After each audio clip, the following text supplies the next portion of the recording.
आज हम परमात्मा के उस ज्ञान का वर्णन करना चाहते हैं जिसमें काल्पनिक और वास्तविक में भेद है। परमात्मा की काल्पनिक भक्ति मंदिर में जाना, मस्जिद में जाना, चर्च में जाना इत्यादि जगह पर जा कर के परमात्मा की खोज करना यह काल्पनिक भक्ति है। और जो परमात्मा की वास्तविक भक्ति है वह है कहीं नहीं जाना, एक जगह बैठ कर के उसके ख्याल में डूब जाना, उसी में मस्त रहना, उसी के बारे में सोचना, उसी की जगह पर शरीर में ऐसी जगह हैं, ऐसे तरीके हैं जिसमें भक्ति करने पर परमात्मा खुश होता है और जो है अपना वास्तविक रूप जो है जन्मा देता है कि परमात्मा है कैसे। परमात्मा को जानने के लिए कोई ज़्यादा इधर उधर नहीं करना होता है, ना कहीं जाना है न कहीं कुछ करना है।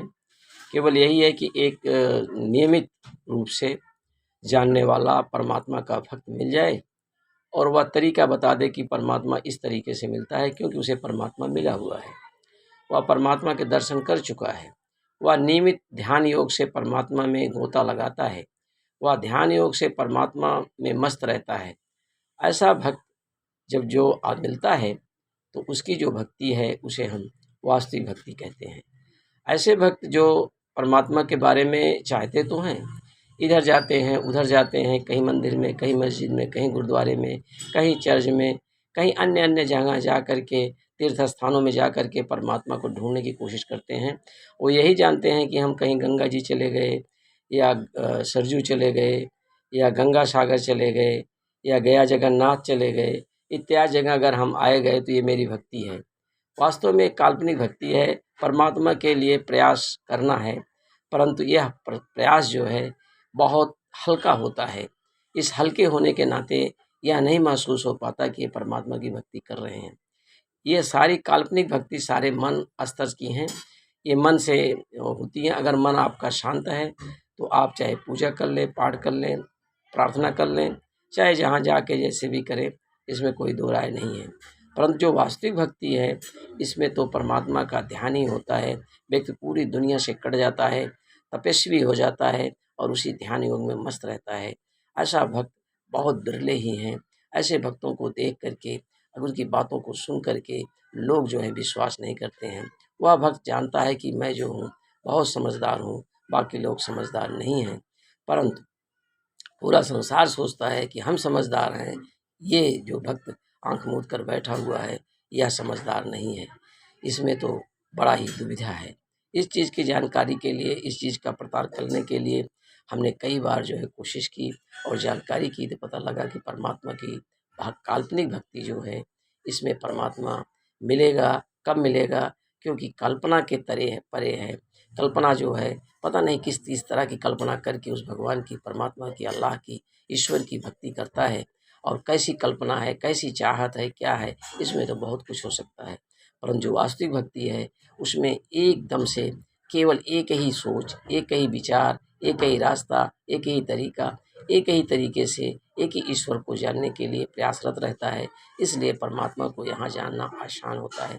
एक सीधे तरीके से जो परमात्मा की ओर जाता है, चाहे वो ध्यान योग से जाए, चाहे उसके ख्याल में डूब जाए, चाहे उसको हरदम 24 घंटा चारों तरफ वही दिखता हो, ऐसे परमात्मा जिसको जो है दिखने लगे, आभास होने लगे, चलते फिरते नजर आने लगे। परमात्मा कोई मनुष्य नहीं, परमात्मा कोई देवता नहीं, परमात्मा कोई हाथ भुजा वाला नहीं, परमात्मा तो एक ऐसा शक्ति है जिसका आभास होने पर व्यक्ति स्वयं जानने लगता है।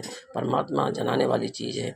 जब ये अपने भक्तों को जना देता है तो भक्त जान जाता है। इसमें गुरु का सहयोग तो हो सकता है, परंतु गुरु का इसमें कोई रोल नहीं है कि वह परमात्मा बन करके जनवा दे।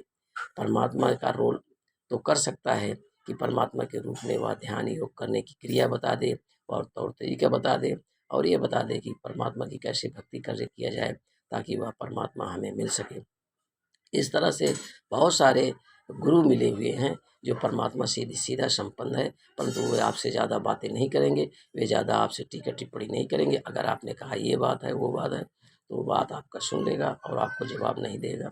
इसलिए नहीं देता है कि वह परमात्मा को जानता है कि परमात्मा इतनी आसानी से जानने वाली चीज़ नहीं है। हम इसको बताना भी चाहूँ तो कुछ कर नहीं सकता हूँ, इसलिए चुपचाप रहता है। वह तो न रुपया चाहता है, न धन चाहता है, न पैसा चाहता है, न संसार के कोई ऐशो आराम की चीज़ें चाहता है। वह तो केवल परमात्मा का भक्त है, उसी में मस्त रहता है। अर्थात परमात्मा के पास ऐसी शक्ति है, परमात्मा का ऐसा ज्ञान है, जिसको जानकारी करने के बाद उसको शेष किसी चीज़ की आवश्यकता नहीं रह जाती है। इसलिए जब परमात्मा का भक्त परमात्मा को जान लेगा तो अवश्य समझो कि उसकी सारी आवश्यकताएँ पूरी हो गई हैं। केवल सांसारिक रूप से वह शरीर को चलाने के लिए, शरीर को जीवित रखने के लिए, इसके लिए क्रियाएँ मात्र करता है। पानी देना, खाना खिलाना, नहलाना-धुलाना, ये क्रिया तो करता रहता है, परंतु अपने परमात्मा में मस्त रहता है। किसी संसार से कोई लेना-देना नहीं है। आज के हम इस एपिसोड में काल्पनिक और वास्तविक परमात्म ज्ञान के बारे में चर्चा किया।